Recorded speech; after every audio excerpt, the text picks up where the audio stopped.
Bueno, seguimos aquí, algo que puede ser de interés para jubilados y pensionados, y lo vamos a charlar con el doctor Miguel Fidal Figani, al que le damos los muy buenos días. Buen día, es un gusto estar con la audiencia de esa prestigiosa radio. Gracias. Le quiero preguntar entonces, ¿en qué puede favorecer a los jubilados y pensionados el fallo de la Cámara Contencioso Administrativo de Tucumán, declarando nada menos que la inconstitucionalidad del régimen que prohibía justamente la embargabilidad de los fondos públicos? Cuéntenos un poco de qué se trató ese fallo y en qué puede favorecer al conjunto de los jubilados argentinos. Muy buena pregunta y trataré de ser lo más didáctico de lo que representa que esto que fue bastante complejo y se llegó a un buen resultado. Brevemente le digo. Sí. Por ley nacional, se estableció un régimen de inembargabilidad de las finanzas públicas.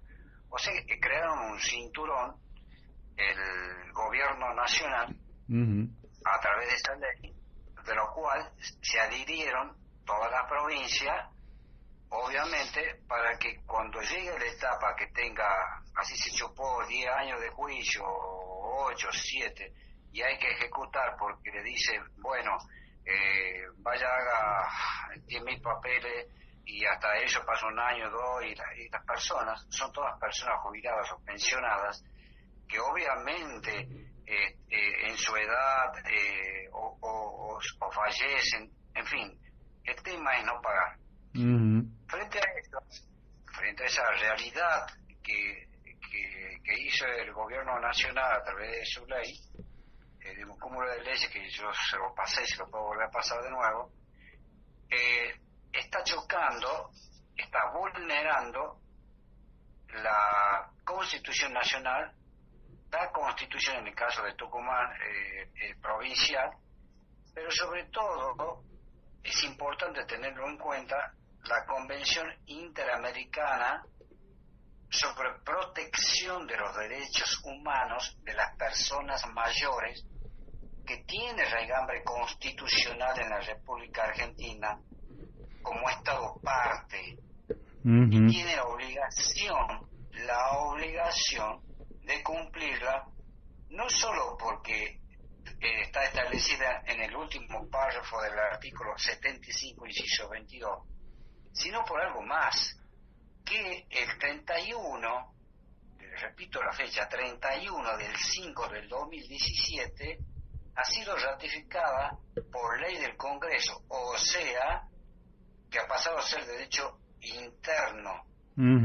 Entonces, cuando se planteó en la Cámara Contenciosa Administrativa, Sala 2, esta temática, se la plantea con un objeto muy concreto, que es inconstitucionalidad del régimen de inembargabilidad de las finanzas públicas, que en el caso de la provincia era por ley 8.855, su decreto reglamentario, que se había adherido a la ley nacional que referencié recién. ¿Y qué se le solicita?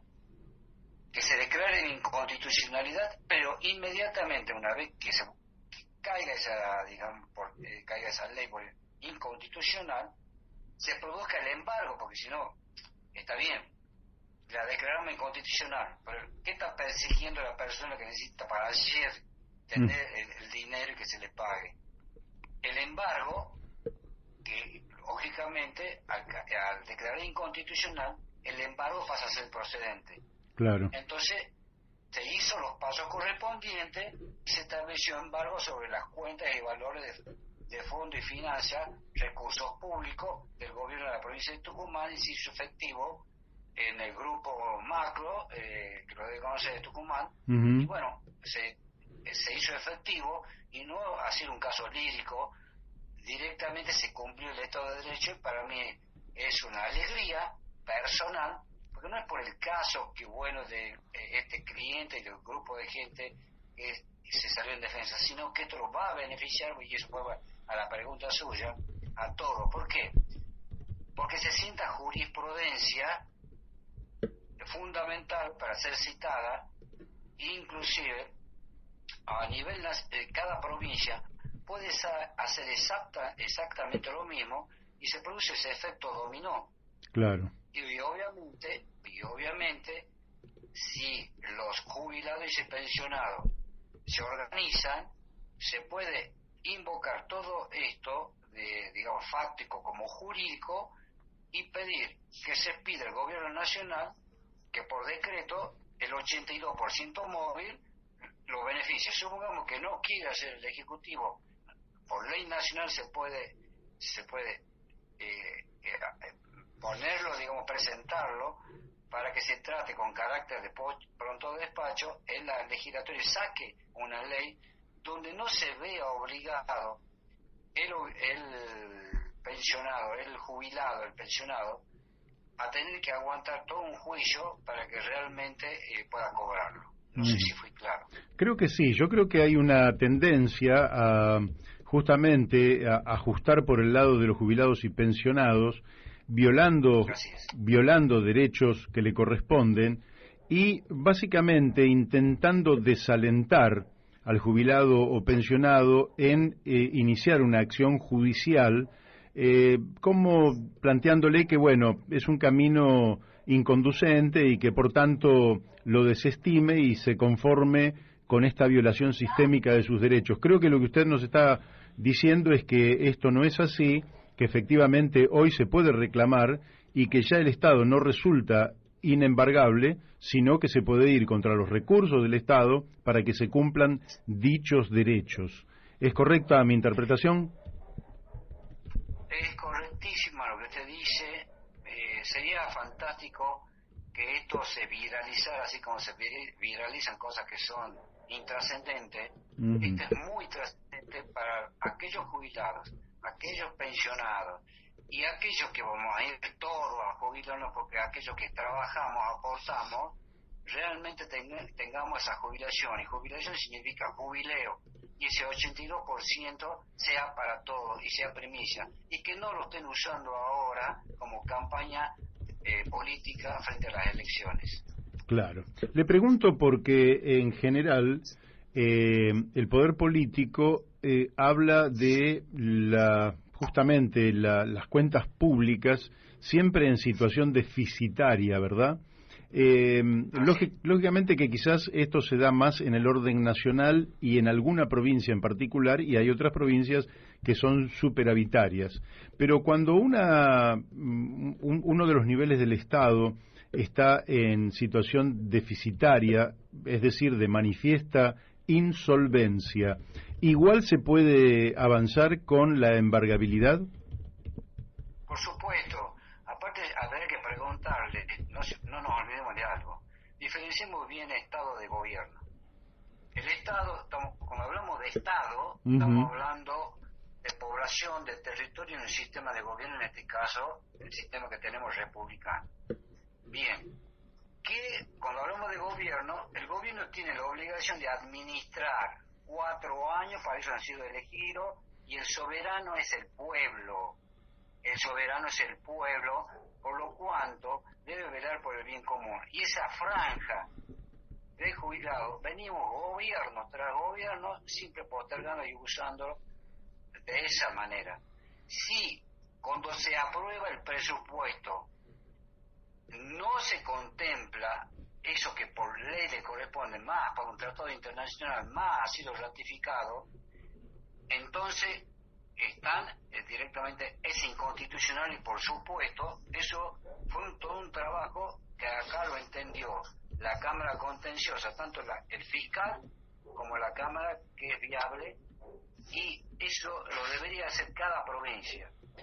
Y por más que diga que sí, que no tenemos recursos, bueno, explique por qué no tiene los recursos, porque debió prever la negligencia, digamos la negligencia entre comillas, o ha sido derivado para otro lado, no es justificativo para que no se embargue. El caso más concreto es el de Tucumán. Claro. Por otra parte, había un fondo de los jubilados, un fondo que no recuerdo exactamente el nombre en este momento, pero algo así como compensatorio, que fue una caja sistemáticamente utilizada por el poder político para utilizar sus fondos y restárselos al sistema jubilatorio. ¿Usted me está hablando, disculpe, de la caja complementaria? Correcto, correcto. Sí. ¿Cómo? Conozco eso también. A ver, ¿cómo interpreta eso que se ha hecho? Porque en definitiva ha significado una descapitalización de recursos que le pertenecían a los jubilados y pensionados. Obviamente, está dentro de lo que estoy hablando. Yo no me quiero extender porque esa convención a la cual les pido a todos las escuchas, a todos, que lean detenidamente, porque hay algo. Usted si va al artículo 75, inciso 22 de la Constitución Nacional, va a ver que habla de los tratados de derechos humanos que tienen raigambre constitucional, o sea que valen como la Constitución misma. Correcto. A este tratado que tiene el nombre de Convención Interamericana sobre protección de derechos humanos a las personas mayores, no lo va a ver que está ahí, pero resulta que hay que leer todo, la letra chica de la ley. Resulta que en el segundo párrafo del mismo artículo no significa que al no habérselo nombrado no tenga el mismo raigambre como el caso que le compete a los jubilados y pensionados, que es llamado protección de derechos humanos a personas mayores. Tienen prioridad porque ellos, si no estarían vulnerando el derecho más fundamental, el derecho a la vida, a la integridad física, a la salud, etcétera. O sea, no hay justificativo alguno. Por eso, como hay muchos, no sé cuánto, hablan de un 20 o 25% de la población de ciudadanos están viviendo esa realidad de un magro sueldo mínimo. ¿Qué hace con 50.000 pesos? Nadie puede vivir. A ver si me alcanza para comprar un par de zapatos más o menos, para hablar mal y pronto. Sí, ya la Defensoría de la Tercera Edad, a cargo de Eugenio Semino, ha dictaminado que más o menos son 150.000 pesos la canasta para, bueno, una vida digna por parte de los jubilados, contemplando vivienda y otros aspectos, ¿no? Bueno, la verdad que le preguntaría, bueno, si se puede vivir con 150.000 pesos cuando uno, en remedio nomás todo lo que se le va. Sí, claro. Y todos los ítems que podemos hablar largo y extendido de esto. Mire, yo creo que ese abrazo al Congreso, como estuve hablando con muchos jubilados y pensionados que se comunicaron y agrupaciones, debe ser masivo, no solo por las personas que están viviendo todo esto, sino por sus nietos, por sus hijos, porque si no, ¿qué clase de futuro vamos a tener nosotros? Entonces nos vamos a tirar a la vagancia, vamos a seguir con la cultura de la dádiva, del populismo. No, señores, el país se construye trabajando. Justicia digna y productiva, justicia, trabajo digno y productivo y sobre todo educación. Tenemos que dejar de ser habitantes y pasar a ser ciudadanos comprometidos y protagonistas con lo público. De lo contrario, jamás vamos a ejercer esa soberanía que está contemplada en el artículo 36 y 37 de la Constitución nuestra. O sea, hablando en criollo, no tiene la culpa el chancho, sino quien le da de comer. Nosotros elegimos nuestros representantes, no caen del cielo. Así es. Bueno, doctor, le agradezco la amabilidad que ha tenido de atendernos, le mandamos un fuerte abrazo, lo felicitamos por la acción que ha llevado adelante y espero que pronto volvamos a comunicarnos. Cómo no, y ha sido un gusto y bueno, que tengan un buen fin de semana todos. Gracias, igualmente. Bueno, hasta luego. Bueno, ustedes lo han escuchado, el doctor Miguel Fidal Figani,